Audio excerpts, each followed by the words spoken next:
Amen. 1 Kings chapter 13.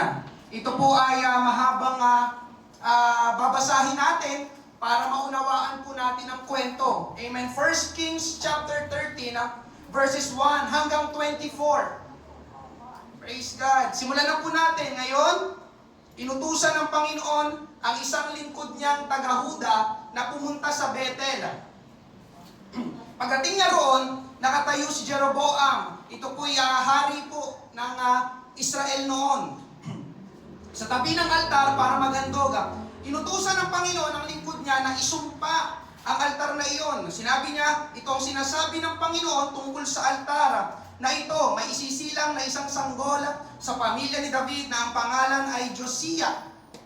Papatayin niya at ihahandog sa altar na ito ang mga pari na naglilingkod sa mga sambahan sa matataas na lugar at naghahandog sa altar na ito. Masusunog ang kanilang mga buto sa altar na ito. Sa mismong araw na ito, nagbigay ang lingkod ng Diyos ng palatandaan na mangyayari ang kanyang sinabi. Sinabi niya, ito ang palatandaan na sinabi ng Panginoon na matitibag ang altar na ito at ang alikabok nito ay kakalat. Amen. Nang marinig ito ni Haring Jeroboam, itinuro niya ang lingkod ng Diyos. Itinuro niya ang lingkod ng Diyos at sinabi, hulihin ninyo siya. Pero bigla na lang natigas ang kamay ng hari, kaya hindi na niya maibaba ang kanyang kamay. Pagkatapos, natibag ang altar at ang alikabok nito ay kumalat ayon sa palatandaang sinabi ng lingkod ng Diyos na ipinahayag sa kanya ng Panginoon. So yung mismong tagpo na yun nangyari, yung hula, yung prophesy ng lingkod ng Diyos doon sa hari. Verse 6, pagkatapos sinabi ng hari sa lingkod ng Diyos, ipanalangin mo ako sa Panginoon na iyong Diyos na pagalingin niya ang kamay ko. Kaya nanalangin ang lingkod ng Diyos sa Panginoon at gumaling ang kamay ng hari. Muling sinabi ng hari sa lingkod ng Diyos, halika sa bahay at kumain at bibigyan kita ng regalo. Verse 8, pero sumagot ang lingkod ng Diyos, kahit ibigay pa po ninyo sa akin ang kalahati ng ari-arian ninyo, hindi ako sasama sa inyo o kakain ni iinuman sa lugar na ito, sapagkat inutusan po ako ng Panginoon na huwag akong kumain ni uminom habang nandito ako. At sa pag-uwi ko'y hindi ako dapat dumaan sa dinaanan ko papunta rito. Kaya ibang daan ang dinaanan niya nang umuwi siya. Nang panahong iyon, verse 11, may isang matandang propeta na nakatira sa Bethel. So biglang sumulpot ngayon ang isang matandang propeta. Amen? Pinuntahan siya ng kanyang mga anak na lalaki at ibinalita ang lahat ng ginawa ng lingkod ng Diyos noong araw na iyon sa Bethel. Ibinalita rin nila sa kanya kung ano ang sinabi ng lingkod ng Diyos sa hari. Nagtanong ang kanilang ama, saan siya dumaan pauwi? At sinabi nila kung saan siya dumaan. Pagkatapos, sinabi ng kanilang ama sa kanila, ito yung matandang propeta, ihanda ninyo ang asno para sa akin. Kaya inihanda nila ang asno, sumakay siya at hinabol ang lingkod ng Diyos. Inabutan niyang nakaupo ito sa ilalim ng punong terebinto. Tinanong niya ito, ikaw ba ang lingkod ng Diyos na galing sa Huda? Sumagot siya, opo. Sinabi niya, halika sa bahay at kumain. Sumagot ang lingkod ng Diyos, hindi po ako maaaring bumalik at sumama sa inyo at hindi rin ako maaaring kumain o uminom kasama ninyo sa lugar na ito. Sapagkat inutusan ako ng Panginoon na huwag akong kumain ni uminom habang nandito ako at sa pag-uwi ko hindi ako dapat dumaan sa dinaanan ko papunta rito. Sinabi ng matandang propeta, propeta rin ako na katulad mo. At inutusan ng Panginoon ang isang anghel para sabihin sa akin na dalhin kita sa bahay ko para makakain at makainom ka. Pero tingnan niyo sinabi, pero nagsisinungaling ang matanda. Amen? Kaya sumama sa kanyang bahay ang lingkod ng Diyos, kumain at uminom siya roon. Verse 20, habang nakaupo sila sa mesa, may sinabi ang Panginoon sa matandang propeta. Amen? Kumbaga ginamit ng Panginoon yung matandang propeta. Kaya sinabi ng matandang propeta sa lingkod ng Diyos na galing sa Huda, ito ang sinasabi ng Panginoon. Nilabag mo ang utos ng Panginoon na iyong Diyos. Hindi mo sinunod ang iniutos niya sa iyo. Iniutos niya sa iyo na huwag kang kakain at iinom sa lugar na ito. Pero bumalik ka rito at kumain at uminom. Dahil sa ginawa mo, ang bangkay mo ay hindi ililibing sa libingan ng mga ninuno mo. Nang matapos kumain at uminom, ang lingkod ng Diyos, inihanda ng matandang propeta ang asno para sa pag-uwi nito. At habang papauwi na siya, sinalubong siya ng isang leon at pinatay. Ang bangkay nito ay nakahandusay sa daan At sa tabi nito ay nakatayo ang leon at asno. Amen. Tayo po'y manalangin, Panginoong Diyos. Maraming salamat po sa pagkabasa ng iyong salita. Tulungan mo po kami, Panginoong Diyos, mangusap ka ngayong gabi. Humipo ka ng mga puso, Panginoon, ang pagkilos ng banal na Espiritu, Panginoon, Lord, matumbok namin ang mensahe na ipinaparating mo sa bawat isa ngayong gabi. Lalabas kami, Panginoon, tunay may ginawa ko sa aming buhay. Tulungan mo kami, O Diyos, magpakumbaba sa iyong harapan. Dalhin mo kami mamaya, Panginoon, sa iyong paanan, Panginoong Hesus, ng may pagsisising puso. Ito po ang aming panalangin sa pangalan ni Hesus. Amen. Nangaral po ako nung nakaraang linggo, decision determines destiny. Amen. Sa mga narito pong nakaraang linggo, ang mga pagpapasya na iyong gagawin, yan ang magtatakda ng iyong hantungan. Kung sino ka ngayon, yan ay may kinalaman sa mga desisyon na ginawa mo nung mga nakaraan. Noon, dati, at kung magiging sino ka naman sa inaharap, iyan naman ay may kinalaman sa mga pagpapasya na gagawin mo ngayon. Amen? Ngayong gabi naman mga kapatid, mangaral ako dito, parang part 2, destroying our destiny. Pagwasak sa ating hantungan. Amen? Ang kwento po na ating binasa mga kapatid ay parang side story. Ibig sabihin ng side story lang, yung isiningit na kwento lang. Pansinin niyo mga kapatid, wala ngang pangalan na ibinigay pareho sa nakababatang lingkod ng Diyos. Sabi kasi sa mga pag-aaral ng Bible, ito doon ay young prophet, kabataang lingkod ng Diyos. At doon sa matandang propeta, walang binanggit na pangalan kung sino sila. Pero ito po'y kapupulutan pa rin ng mahalagang aral na totoong nangyayari sa buhay ng bawat isa sa atin bilang mga mananampalataya. Mga kapatid, kung napansin ninyo yung kwento, kung sinundan nyo yung pagbasa, amen, ito mapapansin ninyo, napakaganda ng simula ng kwento ng lingkod ng Diyos. Subalit, hindi naging maganda ang pagtatapos ng kanyang buhay. Nakuha niyo po ba yung story agad? Doon pa lang kahit hindi na ako mangaral. Amen? Ay na yung buong kwento. Kaya binasa ko para maunawaan ninyo. Una pong pag-usapan natin yung gabi mga kapatid, potential and warning. Potential and warning. Ang pinakamagandang nangyari sa atin mga kapatid ay nang tayo ay maligtas at nakakilala sa Panginoon. Amen po ba? At kasabay ng makilala natin ang Panginoon, nakilala din natin ang kasalanan. Ibig sabihin mga kapatid, naging malinaw sa atin ang katwiran at kalikuan. At dahil doon, unti-unting nababago ang ating buhay. At pagkatapos pa noon, dumarating ang mga pabor at pagpapala ng Panginoon. Kaya alam nyo mga kapatid, na ako ay talagang magsuko ng buhay sa Panginoon, amen, maligtas at mabago ang aking buhay, may kagalakan sa puso ko na hindi ko eksaktong may paliwanag. Bakit? Hindi ko may paliwanag, pero alam ko mga kapatid, ng oras na yon, amen, may nangyari sa buhay ko na tama. Lord, ayoko na ng ganito, ibinibigay ko na ang buhay ko sa iyo. Amen? Meron din bang masaya ngayong gabi na ikaw ay niligtas ng Panginoon? Amen. Meron din bang masaya ngayong gabi na ikaw ay hindi na tulad ng dati, kundi binago ng Panginoon ang iyong buhay?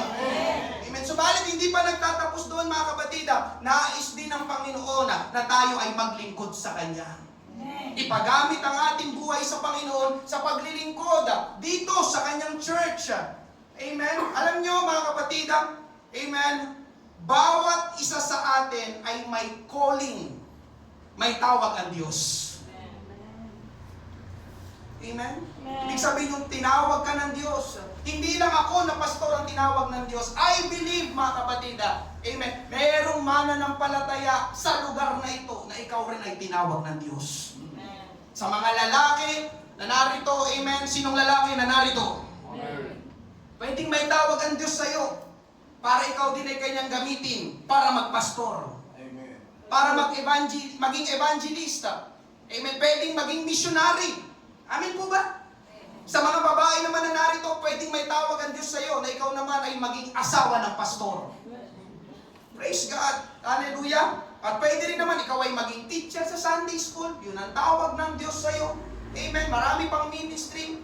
Yung musician dito. At sa mga magulangin naman na narito, pwedeng may tawag ang Diyos sa iyo sa pag-akay ng mga tao na hindi paligtas. Amen. Amen. Ikaw, di ba? Ikaw, nakaharap ko ngayong gabi. Ikaw ay pwedeng maging soul winner ng church na ito. Amen? Hallelujah. Ako yung tagapagpadala, ako yung tagapagdala ng mga tao. I-invite ko sila, pupunta kami sa church. O kaya naman, merong ilan sa atin dito na ang tawag sa iyo ng Diyos, ikaw naman ang haligi. Sa English ay pillar. Amen? Yung parang itong poste na ito, haligi. Anong trabaho ng haligi? Para hindi bumagsak ang lugar na ito, kailangan may haligi. Amen? Ganun din ang church. Para hindi mag-collapse ang church, may mga mananampalataya na sila ang pillar, sila ang haligi ng church. Ano yung kanilang mga ginagawa? Sila pa minsan, yung mga ginagamit ng Diyos para maging daluyan ng pagpapala ng Panginoon. At yung mga pagpapala na yun, sila ang sumusuporta sa pangangailangan ng church. Kaya nagpapatuloy ang gawain ng Panginoon. Amen? May iba-ibang panawagan ang Panginoon sa atin. At ito pa mga kapatid, pakinggan mo ito. Ito ang napakaganda sa panawagan ng Diyos. Hindi ka tatawagin ng Diyos nang wala lang. Kundi kasama ng panawagan ng Diyos ay meron siyang inihahandaang hantungan para sa iyo. Destiny. Ito yung ating pinag-uusapan ngayong gabi. At hindi lang basta hantungan, kundi magandang hantungan, mabuting hantungan, pinagpalang hantungan. Amen? Ang Israel, mga kapatid, ay tinawag ng Diyos na nagsimula kay Abraham. At dahil tinawag sila ng Diyos, sila po ay pinaghandaan ng Diyos ng lugar na mas kilala natin sa tawag na lupang pangako. Promise land, yun ang kanilang destiny. Sa mga Israelita, yun ang destiny na inihahanda ng Diyos sa kanila. Promised land. Tignan nyo mga kapatid, ang description, ang itsura ng lupang pangako na inihahanda ng Diyos sa kanila. Exodus 3:17, nangako ako na palalabasin ko kayo sa Ehipto kung saan naghihirap kayo at dadalhin sa maganda at masaganang lupain. Mga kapatid, ito daw yung destiny na inihahanda ng Diyos mga Israelita. Maganda at masaganang lupain. Sabi pa sa Deuteronomy 8:7-9, sapagkat dadalhin kayo ng Panginoon na inyong Diyos sa magandang lupain na may mga sapa at mga bukal na umaagos sa mga lambak at mga kaburulan. Ang lupain ito ay may mga trigo, sebada, ubas, igos, pomegranata, olibo at pulot. Hindi kayo mawawala ng pagkain sa lupain ito at hindi kayo kukulangin ng anuman. Makakakuha kayo ng bakal sa mga bato nito at makakahukay kayo ng tanso sa mga kabundukan. Pansinin ninyo mga kapatid, ang description na inihahanda ng Diyos na promised land para sa bansang Israel. Para bang sinasabi ng Diyos, amen, mga Israelita, doon sa lugar na inyong pupuntahan, wala na kayong kakailanganin pa na anuman. Lahat nandun na. Sabi nga sa nabasa ko, doon sa promised land, the Israelites would lack nothing. Ibig sabihin, wala nang hahanapin pang Israel, kundi nandoon na lahat ng kakailanganin nila. At ngayong gabi mga kapatid, ito rin ay totoo sa bawat isa sa atin. Lalo na, listen, lalo na sa mga kabataan na narito. Amen? May napakabuti at napakagandang hantungan, destiny, hinaharap, future na hinahanda ang Diyos sa buhay natin. At hindi lang yun mga kapatid, kundi ikaw din ay pwedeng gamitin ng Diyos sa makapangyarihang pamamaraan. Alam niyo mga kapatid, naniniwala ako na lahat ng niligtas ng Diyos, lahat ng tinawag ng Diyos, lahat ng dinala ng Diyos sa kanyang church ay may potensyal para gamitin ng Panginoon. Ito yung first point, may potensyal. Kapag sinabing may potensyal, kung ano ang maaari kang maging. Amen? Ito may potensyal ito na maging magaling na singer. Ito, may magaling, amen, na musikero. Magaling na engineer, mahusay na writer. Amen? At so on and so forth. Pero mga kapatid, ang pinakamaganda sa lahat ay yung magiging tayo ayon sa kalooban ng Panginoon. Ngayon, balikan natin yung kwento sa ating main text. Narito ngayon ang lingkod ng Diyos. Isang batang o kabataang propeta. Amen? Hallelujah. Nabasa natin mga kapatid, siya ay merong potensyal para sa gawain ng ating Panginoon. Pumunta siya sa hari para magsalita ng hula galing sa Diyos. At hindi nagustuhan ng hari ang kanyang sinabi. Kaya nag-utos ang hari na hulihin siya. Pero pagturo ng hari sa kanya, hulihin yung lingkod ng Diyos na yan. Pagturo ng hari, hindi na niya maibaba yung kanyang kamay, biglang nanigas, pinatigas ng Panginoon. Sabi niya, hindi ko maibaba yung kamay ko. Amen? Tapos ngayon, dahil alam niya, ito, lingkod ng Diyos. Amen? Yung kanyang galit doon sa kabataang propeta na yon, napalitan ng pagpapakumbaba. Uy, baka pwede mo namang ipanalangin yung aking kamay. Amen? At ginawa nga, nung lingkod ng Diyos, nabasa natin kanina, ipinanalangin yung nanigas na kamay ng hari, agad-agad pinagaling ng ating Panginoon. Amen? Alam niyo mga kapatid, nung panahon nila, hindi madali ang humarap sa hari. Lalo na ang magsalita ng laban sa hari. Dahil pwede kang ipapatay ng hari kung gugustuhin niya. Pero nakita natin mga kapatid, dahil siya inutusan ng Diyos, siya'y sinangkapan ng Diyos, siya'y binigyan ng pabor ng Diyos, siya'y binigyan ng kapangyarihan ng Diyos na magsalita sa harapan ng isang hari. At yung kanyang mensahe na dala, hindi maganda. Oy, alam mo hari, di ba? Amen, susumpain ang altar na yan, na inyong sinasambahan. Amen? Pero nakita natin mga kapatid, hindi lang siya tumayo sa harapan ng hari, sa harapan ng hari, amen, kundi siya rin ay ginamit ng ating Panginoon para pagalingin yung hari. Dahil tumugon ang kabataang lingkod na ito, siya ay sinangkapan ng Panginoon, nasa kanyang presensya ng Panginoon, nasa kanyang pabor ng Panginoon, nasa kanyang kapangyarihan ng Panginoon. Ano makikita natin dito mga kapatid? Napakalaki ng potensyal ng kabataang lingkod na ito na magamit pa ng Panginoon para sa marami pang mga gawain. Sabi ko, hindi madali, tatayo ka sa hari. Baka kahit ako nung panahon nila, di ba? Kahit na yung tumayo ka sa hari na hindi kanya ipinapatawad, alam niyo, bawal yun. Teka lang, wala ka namang schedule sa akin ha. Sino ka para tumayo sa... Ulihin yan, patayin! Pero nakita natin dito, isang lingkod ng Diyos, matapang siya na humarap. Amen, sa harapan ng hari, dala-dala niya ang mensahe, ang salita ng Diyos. Amen? Alam nyo mga kapatid, napakaganda, naligtas, naglilingkod, may mabuting hantungan. Sinong naligtas ngayong gabi? Sinong naglilingkod sa ating Panginoon? Amen. I will tell you mga kapatid, may maganda at mabuti kang hantungan sa ating Panginoon. Amen. Yun ang pangako ng ating Panginoon. Subalit, mga kapatid, ito ang nakakalungkot na katotohanan. Listen, kahit gaano pa tayo kapotensyal, kahit gaano pa tayo kagaling, kahit gaano pa tayo ka-talented, ay hindi automatic na mararating na natin ang hantungan ng Diyos para sa atin. Napakaganda ng destiny ng Panginoon para sa atin. Napakabuti ng ginagawa ng Panginoon sa buhay natin. Napakadakila ng potensyal natin sa Panginoon. Pero sa isang iglap ay pwedeng masira at mawala ang lahat na yun, at mawala ang lahat ng iyon. Amen po ba? Kaya meron pong tinatawag na warning. Kaya yung first point, diba, potential, may potential, pero merong warning.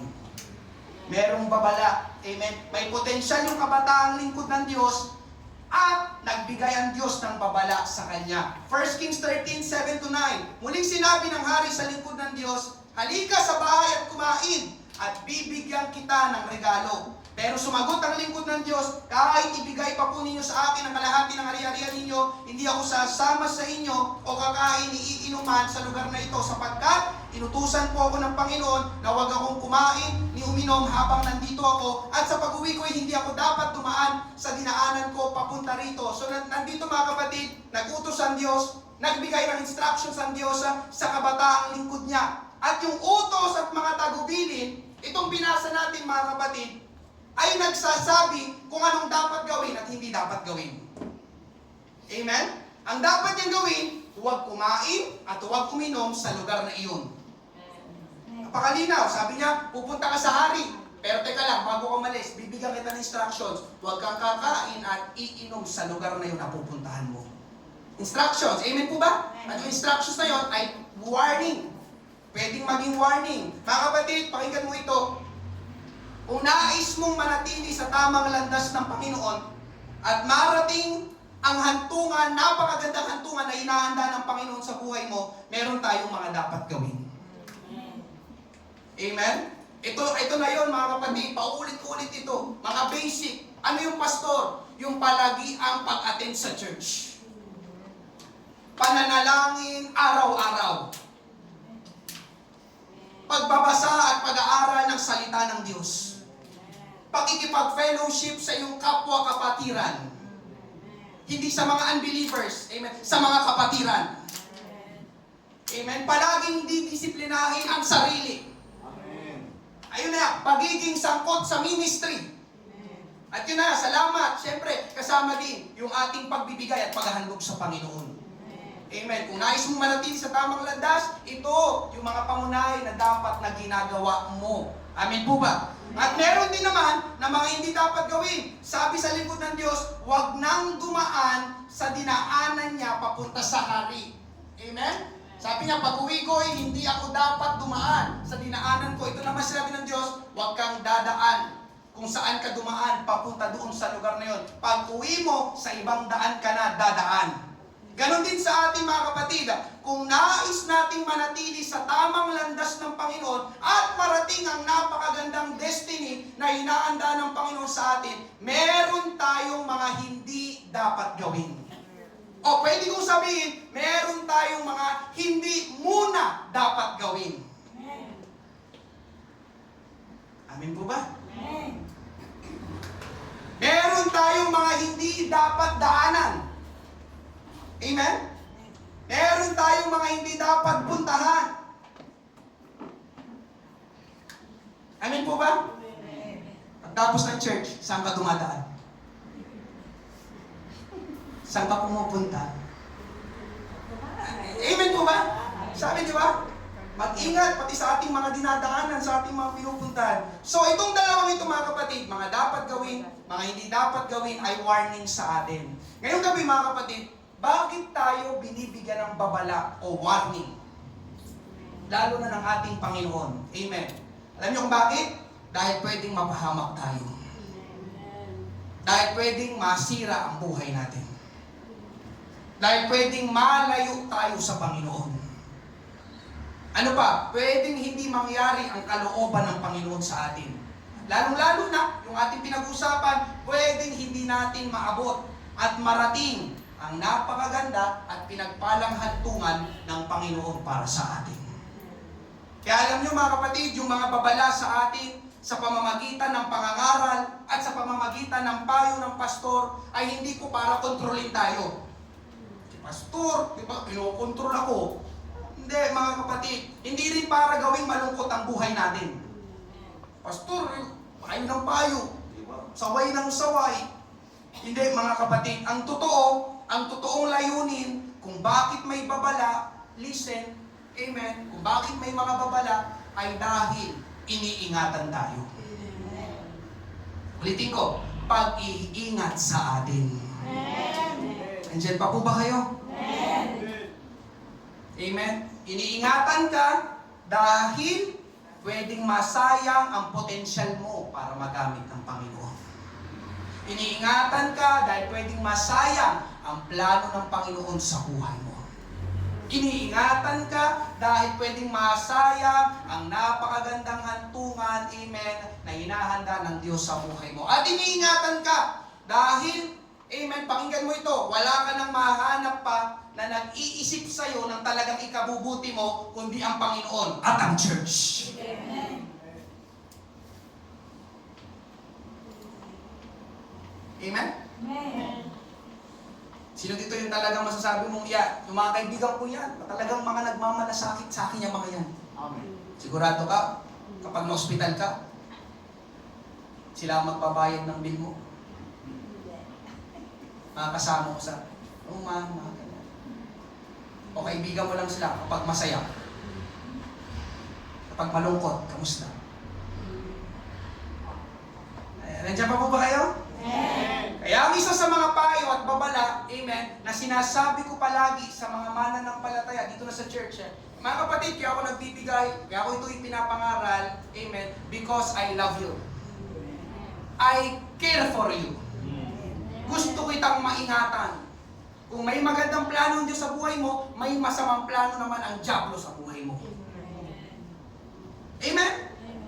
Amen? Tingnan nyo mga kapatid, 1 Corinthians 10:12.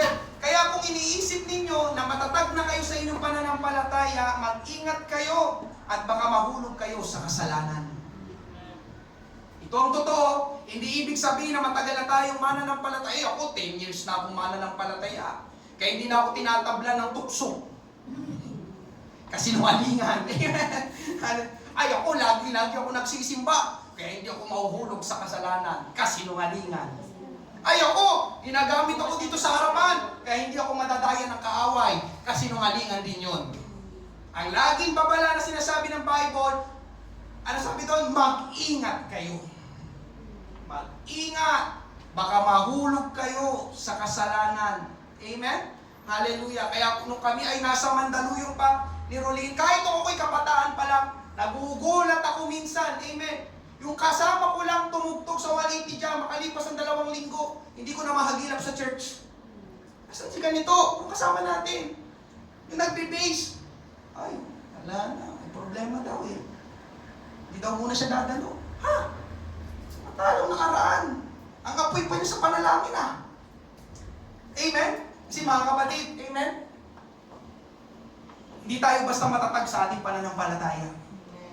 Ay gaano na tayo mga kapatid. Ito, totoo. Amen? Walang super Christian na Kristiyano. Ay ako, super Christian na ako. Tayong lahat ay hindi po immune sa tukso. Tayo pong lahat ay pwedeng madaya ng ating puso. Tayong lahat ay pwedeng mapagsinungalingan ng dyablo. Kaya ang babala ng Bible, laging mag-ingat. Pangalawa, pag-usapan natin mga kapatid, destroying our destiny. Pagwasak sa ating hantungan. Nabasa na po natin ang kwento nitong kabataang lingkod ng Diyos. Napakaganda ng plano ng Diyos sa kanya. May potensyal na gamitin pa ng Panginoon sa marami pang mga dakilang bagay. At sigurado, may mabuting hantungan na inahanda ang Diyos sa buhay niya. Kaya lang mga kapatid, ang nakakalungkot, nabasa natin, hindi ganon ang nangyari. Amen? Kabaligtaran, hindi naging mabuti ang kinahinatnan ng buhay ng kabataang lingkod na ito, kundi nasira, nawasak ang maganda at mabuting hantungan, destiny ng kabataang lingkod na ito. Amen? Ngayon mga kapatid, titignan natin kung paanong nawasak at hindi narating ng kabataang lingkod na ito ang kanyang destiny sa Panginoon. 1 Kings 13:11-19. Amen? Nang panahong iyon, may isang matandang propeta. Dito papasok yung matandang propeta na nakatira sa Bethel. Pinuntahan siya ng kanyang mga anak na lalaki at ibinalita ang lahat ng ginawa ng lingkod ng Diyos noong araw na iyon sa Bethel. Ibinalita rin nila sa kanya kung anong sinabi ng lingkod ng Diyos sa hari. Nagtanong ang kanilang ama saan siya dumaan pauwi. At sinabi nila kung saan siya dumaan. Pagkatapos, sinabi ng kanilang ama sa kanila, ihanda ninyo ang asno para sa akin. Kaya inihanda nila ang asno. Sumakay siya at hinabol ang lingkod ng Diyos. Inabutan niyang nakaupo ito sa ilalim ng punong terebinto. Tinanong niya ito, ikaw ba ang lingkod ng Diyos na galing sa Huda? Sumagot siya, opo. Sinabi niya, halika sa bahay at kumain. Sumagot ang lingkod ng Diyos, hindi po ako maaaring bumalik at sumama sa inyo. At hindi rin ako maaaring kumain o uminom kasama ninyo sa lugar na ito. Ito yung utos ng Diyos. Ito yung tagubili ng Diyos. Ito yung warning ng Diyos. Wag. Amen? Verse 17, sapagkat inutusan ng Panginoon, amen, na huwag akong kumain o uminom habang nandito ako at sa pag-uwi ko, hindi ako dapat dumaan sa dinaanan ko papunta rito. Verse 18, sinabi ng matandang propeta, propeta rin ako na katulad mo. At inutusan ng Panginoon ang isang anghel para sabihin sa akin na dalhin kita sa bahay ko para makakain at makainom ka. Pero nagsisinungaling ang matanda. Verse 19, kaya sumama yung lingkod ng Diyos sa kanyang bahay ang lingkod ng Diyos, kumain at uminom siya. Amen? Mga kapatid, tayo po ay mga tao. Sino pong tao ngayong gabi? Amen.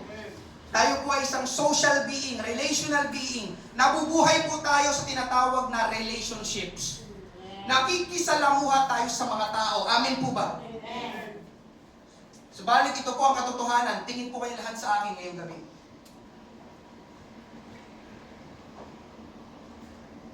Hindi lahat ng tao na darating sa buhay mo ay makakatulong sa iyo. Nandyan pa po ba kayo? Amen. Hindi lahat ng tao na darating sa buhay mo, amen, hindi makakatulong na magawa mo ang pinapagawa ng Panginoon. Hindi makakatulong na marating mo ang plano at hantungan ng Panginoon sa buhay mo. Kundi ang mangyayari ay sila pa ang pwedeng maging dahilan ng pagkawasak ng magandang plano, layunin, hantungan ng Panginoon para sa iyo. At ito po ang aral na tinuturo ng kwentong ito. Kanina, di ba? Wow! Ang galing!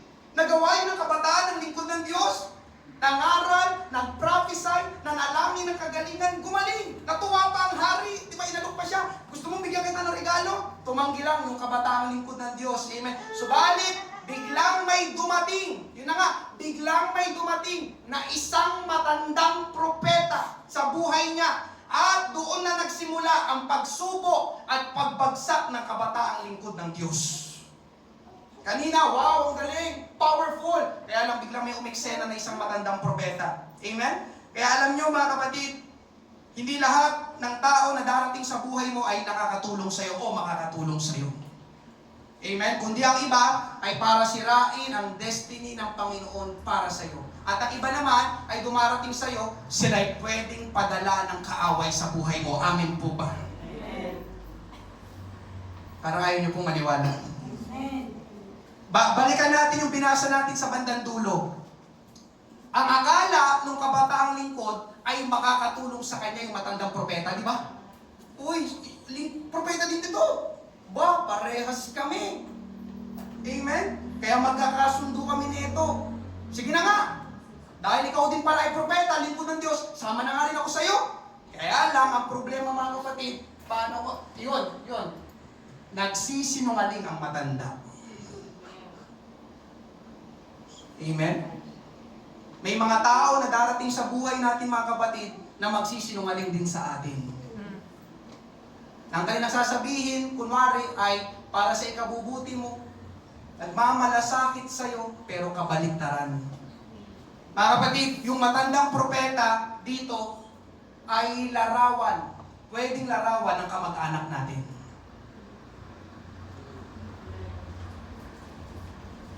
Yung matandang propeta dito ay pwedeng kaklase natin. Yung matandang propeta dito ay pwedeng katrabaho natin. Kaibigan natin. Kababata natin.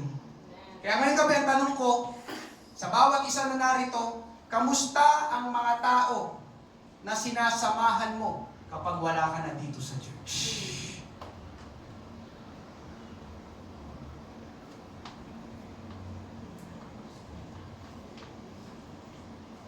Nakakatulong ba sila sa paglago natin bilang Kristiyano? Nakakatulong ba sila na mapalapit tayo sa Panginoon? O sila ang naglalayo sa atin sa Panginoon?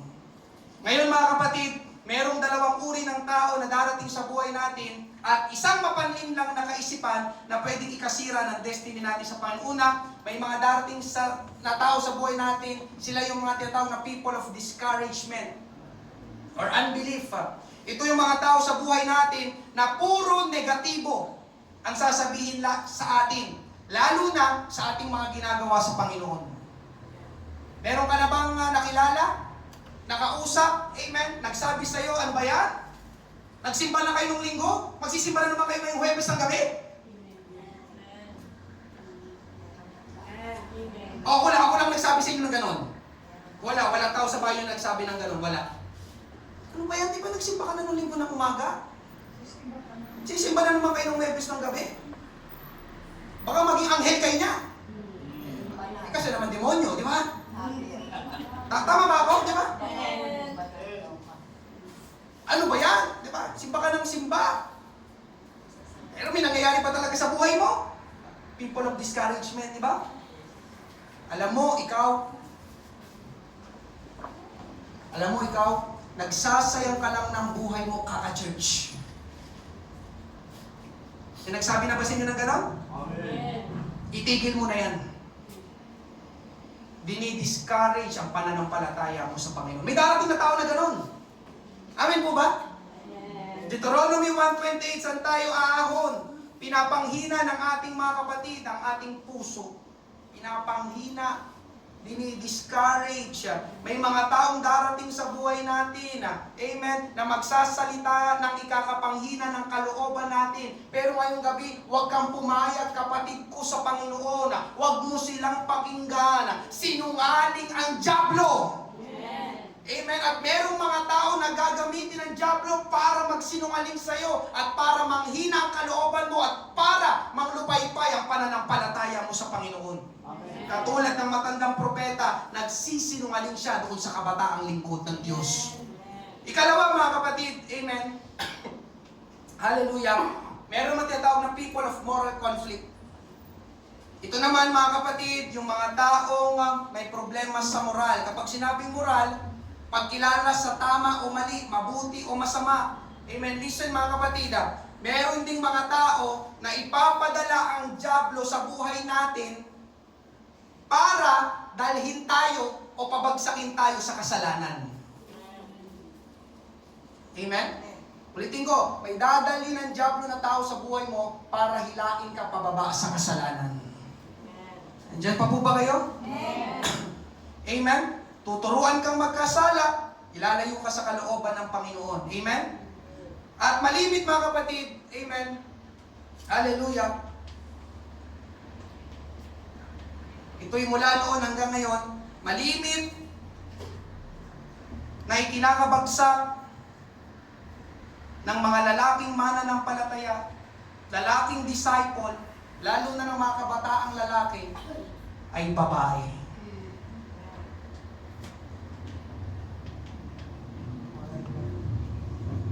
Laki ako ng Potter's house. Ang dami ko nang nakita. Ang mga kabataang lalaki nag-aapoy sa paglilingkod sa Panginoon. Kaya lang, amen, nang tumibok ito. Yes, mga kapatid, nasa Mandaluyong pa lang kami. Iniwanan nila ang church, iniwanan nila ang Panginoon. Marami sa kanila, amen, hallelujah, kilala namin na rin, hindi maganda ang kalagayan ngayon. Totoo, totoo. Kaya ko silang ituro sa inyo, iharap sa inyo. Amen? Tignan niyo ang sabi ng Bible, Proverbs 7:21, kaya naakit niya ang lalaki, so babae ito, sa pamamagitan ng kanyang matatamis at nakakaakit na pananalita. Alam mo, simula nang dumating ka sa buhay ko, nagkaroon ng kulay ang buhay ko.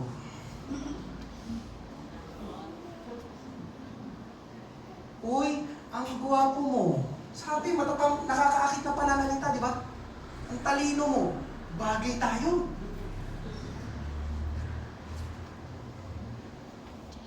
Yung lalaki naman, kahit nadadala ng matatamis sa pananalita, amen, ito yung may tinatawag tayong yung white knight syndrome. Ano yung white knight syndrome? Yung, ako ang kanyang knight in shining armor.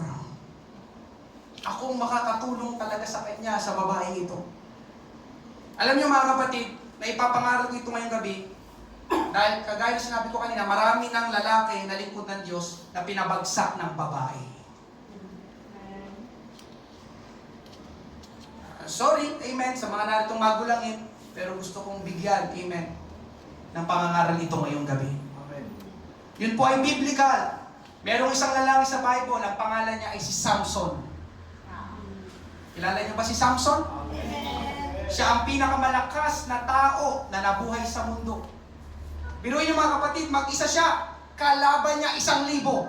Sino dito kaya mong kalabanin 1,000 tao, mag-isa ka lang? Pero nagawa yun ni Samson. Natalo ni Samson, amen, ang 1,000. Amen? Mga kapatid, sabi sa Judges 15:15, siya'y nakakita ng isang sariwang panga ng asno at iniunat ang kanyang kamay at dinampot iyon at ginamit sa pagpatay sa 1,000 lalaki. Mga kapatid, amen, narito isang lalaki, mag-isa lang siya, si Samson, ang kalaban niya 1,000, pero natalo ni Samson yung 1,000. Pero hindi yun dahil sa lakas lang ni Samson, kundi sumasa kanya ang presensya at espiritu ng Panginoon. Siya'y sinasamahan ng Panginoon. Amen? Malakas si Samson dahil kasama niya ang Panginoon. Amen? Kaya napakalaki din ang potensyal ni Samson. Maganda ang destiny niya sa Panginoon. Subalit, hanggang sa makilala niya ang isang babae. Amen. Salamat, may nakakaalam ng kwento. Take note babae. Si Delilah. Sabi nila, kaya nga daw may kanta na, why. Nabighani si Samson at naging patay na patay si Samson kay Delilah. Pero mga kapatid, hindi yun ang kalooban ng Panginoon. Ang resulta, hindi naging maganda ang pagtatapos ng buhay ni Samson. Yung babaeng patay na patay si Samson, ang nagpahina at nagpahuli sa kanya para si Samson ay mamatay. Judges 16:21, hinuli siya ng mga Filisteo at dinukit ang kanyang mga mata. Yung mga kapatid, dinukit. Amen? Pwedeng ito ay speaks about vision. Yung pangitain mo sa Panginoon, pwedeng mawala. Dahil sa pagkabighani sa babae. Kanilang dinala siya sa Gaza, ginapos siya ng mga tanikalang tanso, at siya'y pinagtrabaho sa gilingan, sa bilangguan. Pero yung mga kapatid, ang pinakamalakas na tao na nabuhay sa buong mundo, kaya niyang talunin kahit 1,000 pang mga tao, walang makapigil sa kanya. Yung mga bakal na pinuposo sa kanya, hihilain niya lang, papipigtal, kahit bakal pa yung ikadena sa kanya, itali sa kanya. Pero pagdating dito, mga kapatid, ginapos siya, wala siyang magawa, pati yung kanyang dalawang mata dinukit, wala na rin siyang makita. At dito nabasa natin, amen, kaawa-awa ang kanyang kalagayan. Pinagtrabaho siya sa gilingan, sa bilangguan. Amen? Kapag tinuloy niyo pagbasa dito, mga kapatid, nanalangin siya ulit sa Panginoon, sinagot naman ng Panginoon ang panalangin niya, kaya lang kung titignan ninyo, hindi naging maganda ang pagtatapos ng buhay ni Samson. Namatay si Samson kasama ng mga Filisteo doon sa loob ng Coliseum. Humingi siya ulit ng isang Lord, amen, sa huling pagkakataon, pakinggan mo yung panalangin ko. Hawak-hawak niya yung 2 pilar, amen, wala na siyang makita. Panginoon, patawad. Nagkamali ako, pero Panginoon, pakinggan mo sa huling pagkakataon, bigyan mo ulit ako ng lakas. Binigyan siya ng lakas ng Panginoon, at yung lakas na yun, itinulak niya yung 2 haligi sa kanyang gilid, sa kanan, sa kaliwa. Pagtulak niya, yung buong Coliseum, yung buong arena na pinagtitipunan, na paglalaruan sana nila si Samson, amen, yun ay gumuho at namatay si Samson kasama ng buong mga Filisteo na naroon sa lugar na iyon. Alam niyo mga kapatid, naniniwala ako, hindi yun ang destiny ng Diyos na hinanda niya para kay Samson. Hindi sana naging ganon ang pagtatapos ng buhay ni Samson. Marami pa sanang mga dakilang bagay, amen, ang pwedeng gawin ng Panginoon sa buhay ni Samson. Kaya lang mga kapatid, umibig si Samson sa hindi niya dapat ibigin. Babae ang nagpahina, naglayo sa kanya sa Panginoon, sayang ang napakagandang destiny ng Diyos sa kanyang buhay. Amen? Kaya ngayong gabi mga kapatid, amen, hallelujah. Pangatlo, lalampasan na natin, amen, focus to God's destiny. Mga kapatid, laging mong tatandaan, laging mas mabuti ang iniisip ng Panginoon para sa iyo kaysa sa iniisip mo para sa sarili mo. Itong focus to God's destiny, mga kapatid, mag-focus ka sa gusto ng Diyos, mag-focus ka sa destiny ng Diyos para sa iyo. Paano? Ito naman ay may kinalaman sa ating mga pagpapasya, decision. Ito po yung pinangaral ko last Sunday. Amen? Sinabi ko na kanina, mga kapatid, kung sino ka ngayon, yan ay may kinalaman sa mga decision na ginawa mo noon. At kung maging sino ka sa inaharap, yan naman ay may kinalaman sa mga decision na ginagawa mo ngayon. Amen? Kaya mga kapatid, ang maganda dito, pwedeng maingatan. Posible na hindi masira ang magandang plano at hantungan ng Diyos sa buhay natin sa pamamagitan ng matalinong paggawa ng desisyon ngayon. Ulitin ko, ngayon. Hindi bukas, ngayon. Or bukas na lang, ngayon. Hindi mo pwedeng ipagpabukas palagi. Kasi nga, bawat desisyon na ginagawa mo, tinadala ka na yan sa magiging destiny mo, bukas at sa hinaharap. Ngayon ang tamang gawin para ikaw ay magpasya. Amen po ba? Kaya ito po palaging isa puso at isa-isip, nakalagay po yun dyan sa inyong harapan, every decision is a destiny decision. Bawat pagpapasya na gagawin mo ngayon, yan ay may kinalaman sa iyong magiging hantungan. destiny. Amen? Every decision is a destiny decision. Pastor, katulad ng sinong mga taong sasamahan ko? Kailangan bawat pagpapasya, ibig sabihin nito mga kapatid, bawat pagpapasya na gagawin mo, nakakonekta sa destiny ng Diyos para sa'yo. Hindi lang basta pili ka ng pili. Pasya ka ng pasya, no. Kapag pipili ka, sino ang mga taong sasamahan ko? Ito bang mga taong sasamahan ko, makakatulong sa akin na marating ko ang destiny ng Panginoon? Anong trabaho ang papasukin ko? Ito bang trabaho na papasukin ko? Hindi ako malalayo sa kalooban at destiny ng Panginoon para sa akin? Anong schedule sa school ang kukunin ko? Anong balak kong gawin sa buhay ko? Ano ba ang plano ng Panginoon sa akin?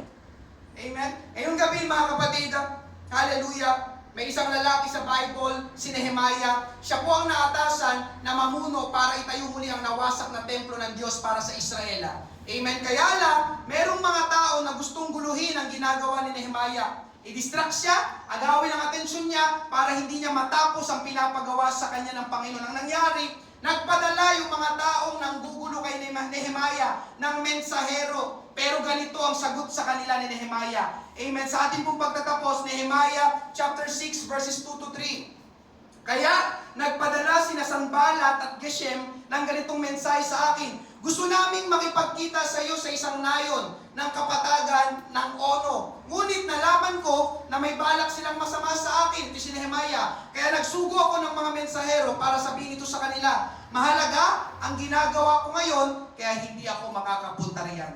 Hindi ko maaaring itigil ang paggawa para lang pumunta riyan.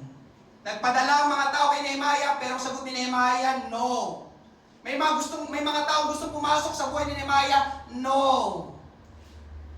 Hindi ko kayo papayagan. Amen. May gusto kayong gawin, pero mahalaga itong ginagawa ko para sa Panginoon. Kaya ang sagot ko, no. May gusto kayo, amen? May mahalaga may mahalaga na plano at destiny ng Panginoon sa aking buhay, kaya sasabihin ko sa inyo, no. Amen? Sabi dito, Nehemiah, gumagawa siya ng templo ng Diyos. Sabi ng mga mensahero, Nehemiah, pwede bang sumama kayo sa amin? Gusto sa'yo makipagkita ni Geshem at Sanballat. Sabi ni Nehemiah, pasensya na, kung yan ay mahalaga, mas mahalaga itong ginagawa ko para sa Panginoon, kaya no. Nakuha niyo po ba mga kapatid? Mga kapatid, may mga tao magdi-distract sa'yo habang busy ka na naglilingkod sa Panginoon. At ang tamang sagot para sa kanila, no. I'm busy building the temple of God. No. Amen? Mahalaga ang ginagawa ko ngayon kaya hindi ako makakapunta riyan. Hindi ko maaaring itigil ang paggawa para lang pumunta riyan. Amen? Mga kapatid, amen? Ngayong gabi, huwag kang pumayag na guluhin ng ibang tao ang gustong gawin ng Panginoon sa buhay mo. Huwag kang pumayag na wasakin ng dyablo ang napakagandang plano at destiny mo sa Panginoon. Huwag. Amen. Hallelujah. Ngayong gabi mga kapatid, ikaw ang mamimili para sa iyong sarili. Gusto ko pong magtapos sa ganito, magtatapos ako. Pastor, bakit po nagagawa yung ganyan? Alam nyo kung bakit? Ang totoo, ang akin talagang example, amen, ay ang aking pastor, si Pastor Boyet. Siya ngayon ay nasa 65 na. 66 years old na si Pastor Boyet. 30 plus years siyang naglilingkod. Alam ko, 30 years siya nung simula siyang magpastor. And from then, hindi na siya pumalikod sa Panginoon, ipinagpatuloy niya. Salamat sa Panginoon, siya ang aking naging pastor. Nakita ko, amen, hindi ko man nakita ang kanyang buhay noon, dahil hindi pa ako buhay noon, pero nakita ko kung sino ngayon si Pastor Boyet. Sa kanyang paglilingkod, mga kapatid, hindi siya pinabayaan, hindi sila pinabayaan ng ating Panginoon. May maayos na pamilya, amen, yung kanyang anak, asawa na rin ng pastor. Amen. Nakikita ko mga kapatid, amen, maayos ang buhay ni Pastor Boyet, masaya sila. Tapos si Pastor Boyet, alam niyo po ba ang engineer si Pastor Boyet? Pero pinili niya ang magpastor, maglingkod sa Diyos. Iniwanan niyang lahat ng yun dahil alam ng aking pastor, mas maganda ang hantungan na hinahanda ng Diyos para sa kanya. Tinawag siya ng Diyos, amen. Ngayong gabi mga kapatid, amen, hallelujah. Sa ngayon siguro, wala akong may pagmamalaki sa inyo, pero nakita ko sa aking pastor, kung ginawa yun ng Diyos sa aking pastor, kaya rin gawin ng Diyos sa aking buhay, sa aming pamilya. Amen? Medyo mahirap mga kapatid, yun nga, may mga dumarating sa akin. Amen, nung nakaraan, kwento ko na sa inyo, gusto ko i-promote sa trabaho. Tapos ako ng pag-aaral. Amen. At, yun nga, di ba? May honor. Amen.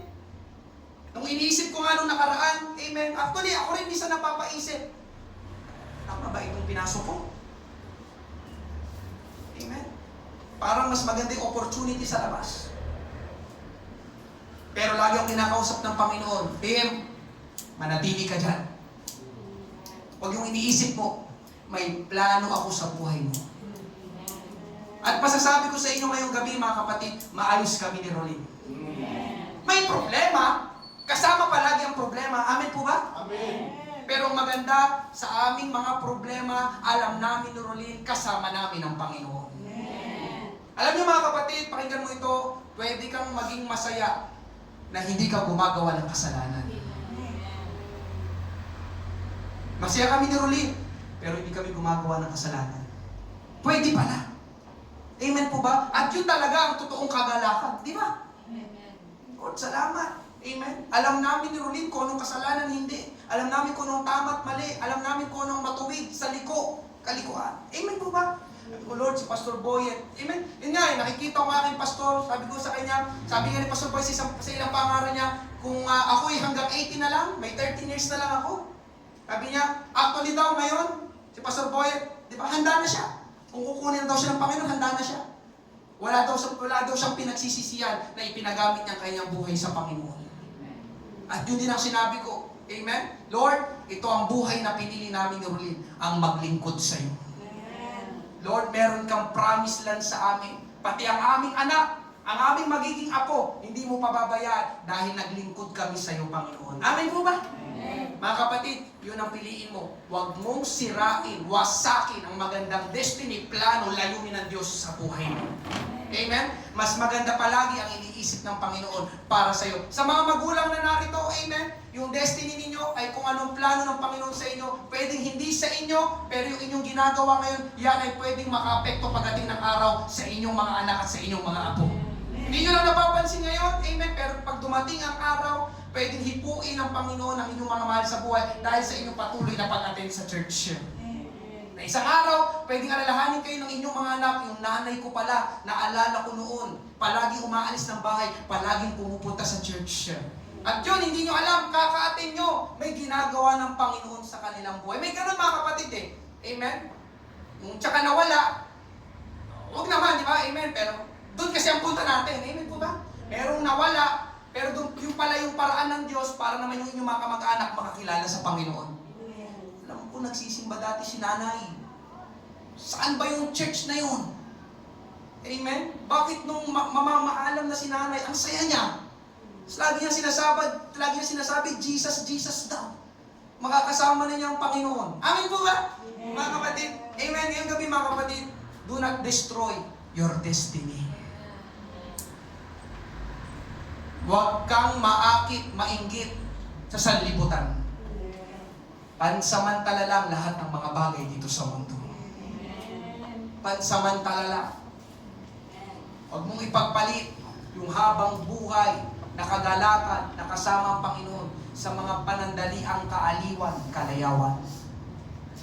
Amen? May magandang plano ang Diyos at may potensyal ka na gamitin ng Panginoon. Amen po ba? Kita ko kay Pastor Boyet, narito ako ngayon, papatuloy ako. Amen? Hallelujah. Naniniwala ko, hindi lang sa akin, kundi maging sa inyo, lalo na sa mga kabataan na narito. Amen? Ngayong gabi, palakpakan, pasalamatan natin ang ating Panginoon. Tayo po'y magsimula lahat. Praise God. Maraming salamat po sa inyong pagdalo. Amen.